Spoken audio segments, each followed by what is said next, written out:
All right, we're going to go ahead and get started. Thank you, everyone, for being here today. I'm Francesca Perdue. I'll be taking over for APD on the PIO side.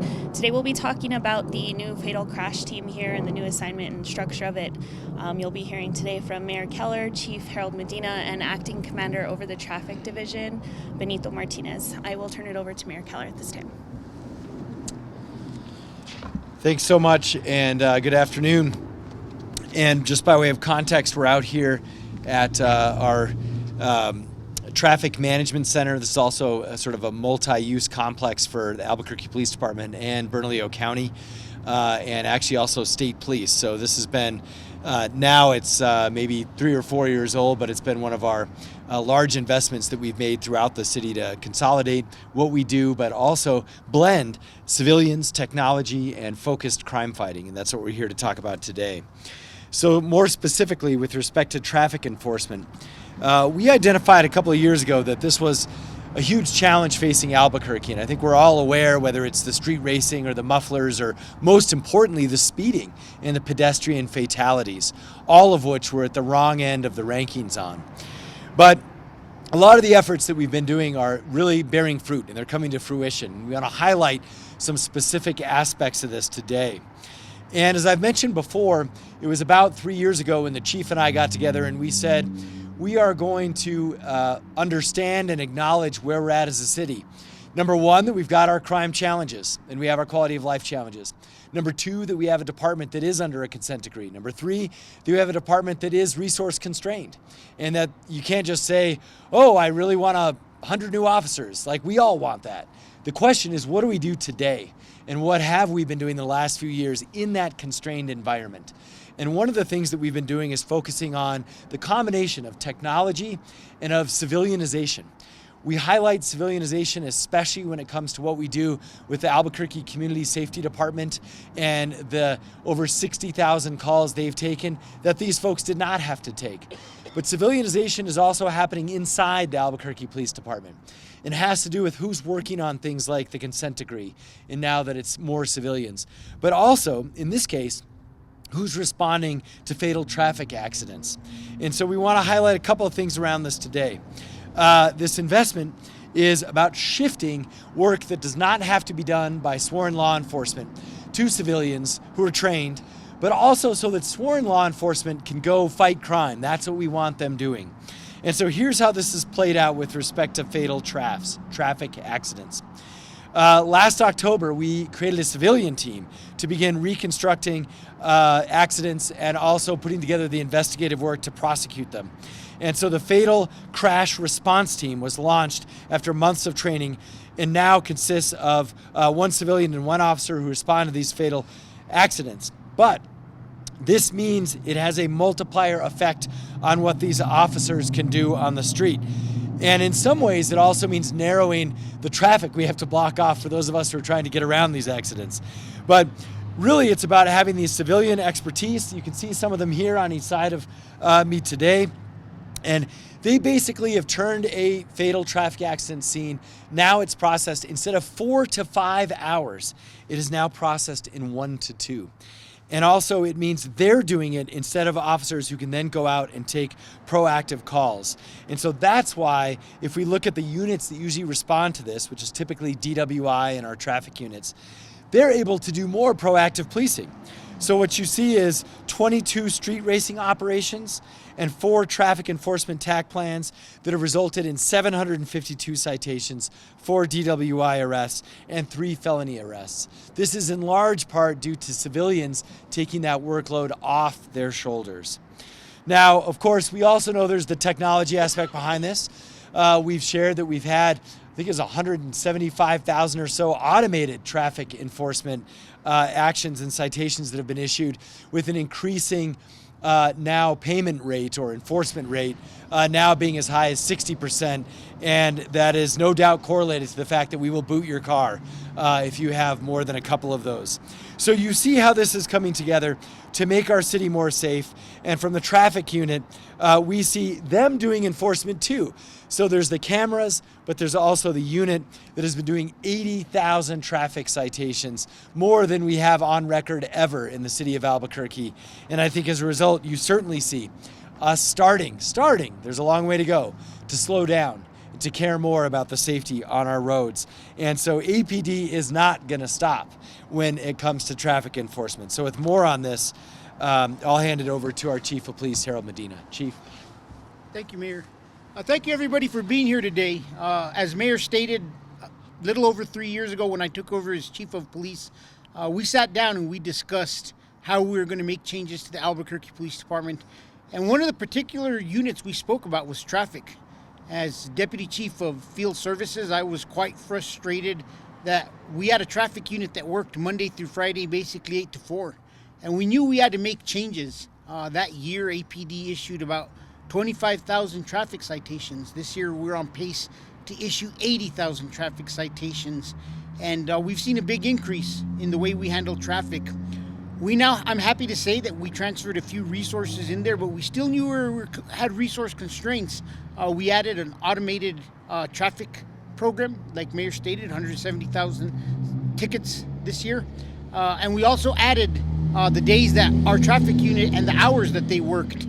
We moved traffic to work 7 days a week, with 1 day being forced overtime. And we now have day shift and swing shift traffic enforcement within the city of Albuquerque, and that's something we just didn't have in the past because we know traffic concerns were 24/7.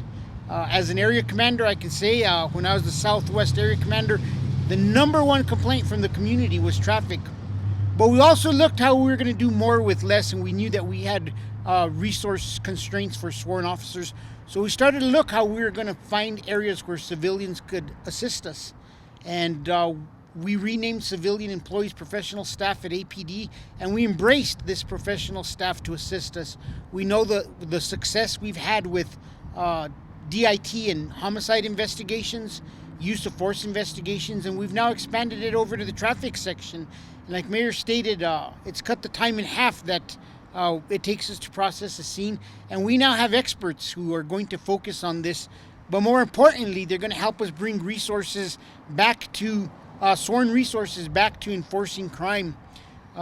Many times we found that our traffic investigators were caught up trying to catch up with fatals, trying to catch up with courts, prepare for trial, and now, quite frankly, our sworn resources are able to give tickets, and next year we'll challenge them to even do more than 80,000 traffic citations, and we'll help them beat that number from this year. But it gets important that we continue to recognize as law enforcement, we need to continue to evolve.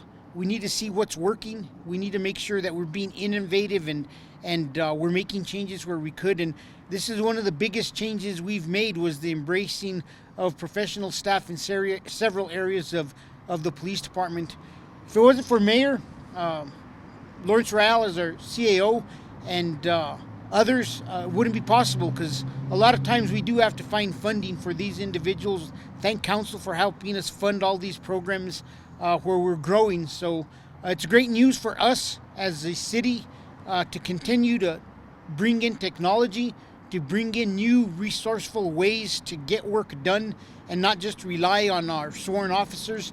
And I'm very happy with where our traffic section has moved over the past 3 years.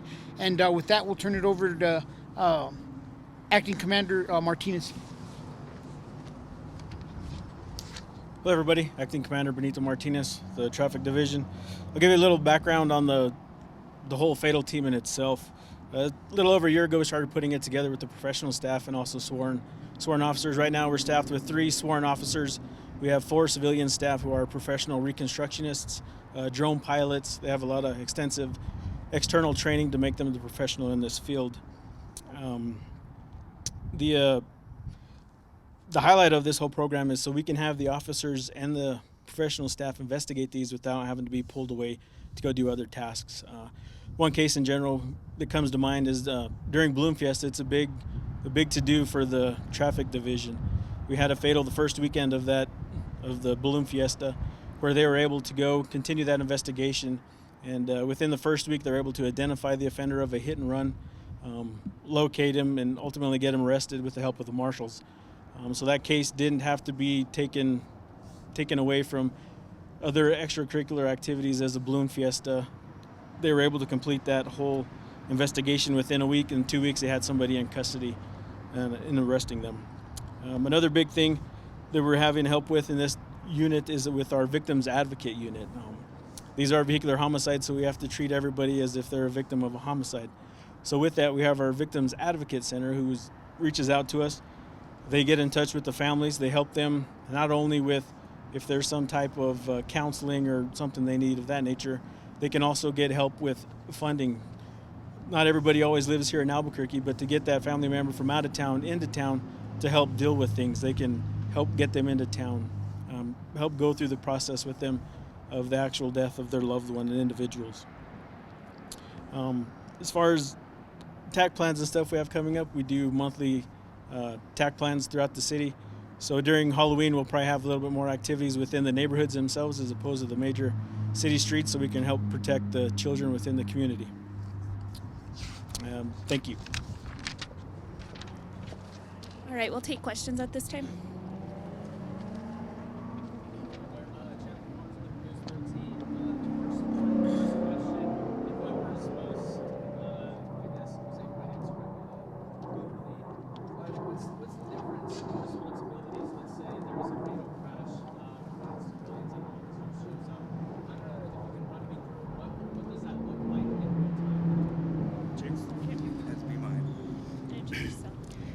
Hi, I'm Sergeant James Burton with the Fatal Crash Unit.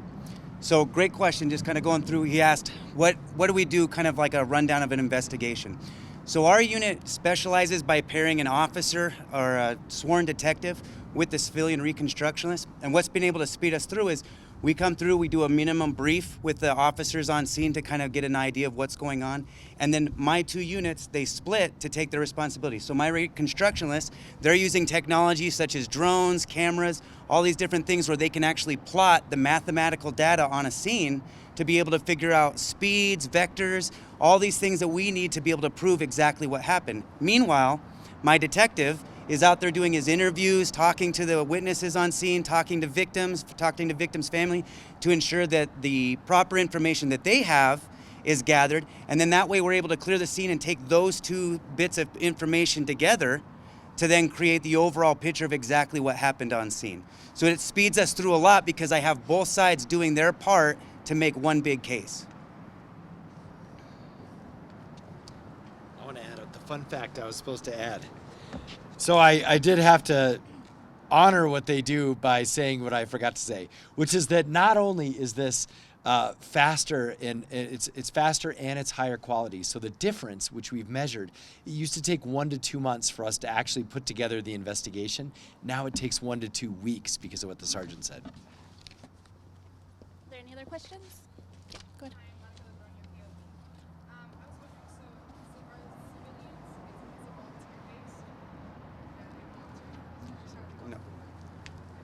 No. So they are paid employees by us. We throw them through extensive training.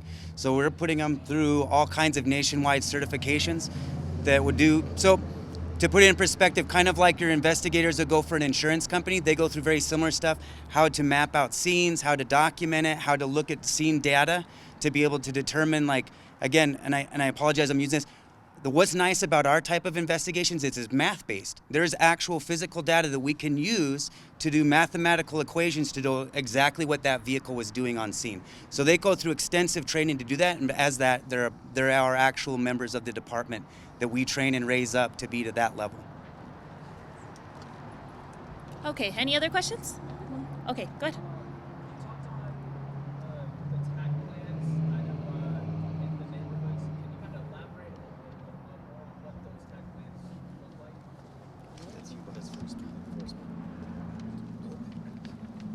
Yeah, so the TAC plans, each area command has their hotspots of areas where we like to hit.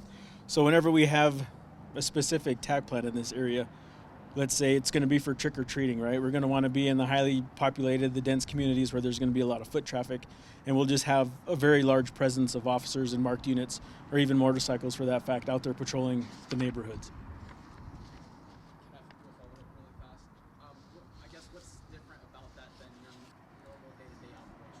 I guess it would just be the time frame with the kids starting to do trick-or-treating, let's say around 5 to 9 or whatever, as opposed to whenever we do them during the day, we look at the crime trends. So let's say they were having a lot of burglaries between noon And 4, we're going to go out in that specific area between those areas to hopefully catch those individuals. I think it's also just important to take note that it's important for us to put resources out at the right time. I talked to Deputy Chief Brown of Field Services about 2 weeks ago, and I told him, look, every year we have Halloween parties. We know that the potential of our Halloween parties to turn fatal has happened for us in the past. And one of the things is making sure we get resources to the right areas. So like Acting Commander Martinez stated that, getting those resources out there when the kids are trick-or-treating, or this past weekend having additional resources available to more quickly respond to party calls and take care of some of those issues before we have a larger crime is how we can be proactive to kind of reduce the likelihood of some of these major incidents occurring that have an impact on the city. Okay, thank you. That concludes today.